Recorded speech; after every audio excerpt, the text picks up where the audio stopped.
Heating and cooling for 24/7 comfort on call.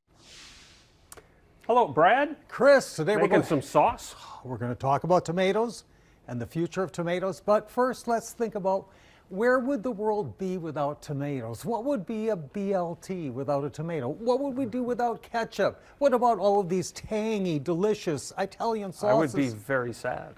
The world would not be a better happy place. place? No, it would not be at all.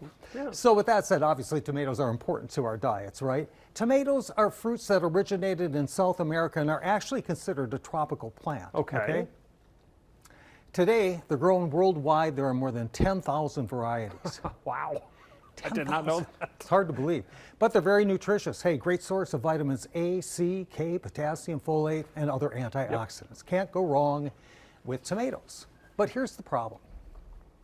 I had mentioned they're tropical plants. The optimal growth temperature is between 68 and 82. If you can keep the temperature right in that little narrow corridor, you're going to have a bountiful, beautiful harvest of tomatoes.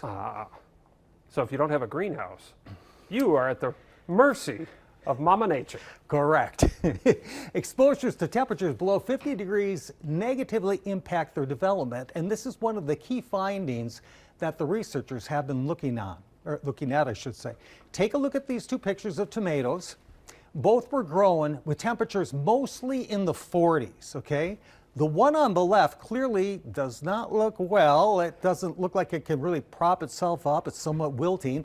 The leaves, look at some of the leaves. It's sad. Yes. It's just sad. In contrast, look at the one on the right. Vibrant. Hardy, ready to go. And again, the difference is the one on the right is, as the researchers have described, a mutant tomato. Now there's a science fiction movie in the making, right? Mutant tomatoes. So here's what they did. They're developing a cold-resistant tomato. Now I have to say there are already cold-resistant varieties, but whenever you make these hybrids, Chris, it's always a trade-off. Okay. Yes, they can withstand some colder temperatures, but the fruit is smaller. You don't get as big of a so good. yeah. Okay. So, but this might do away with that. Okay. So they discovered the key sensors in tomato plants that detect cold.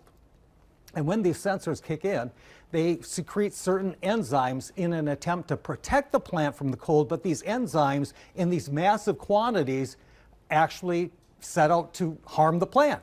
Reduce membrane stability, remember the wilted one on the left? Yep. Disrupted photosynthesis, oxidative stress causing cellular damage, not good things. But with them able to isolate these sterols that are causing these problems, they can halt it.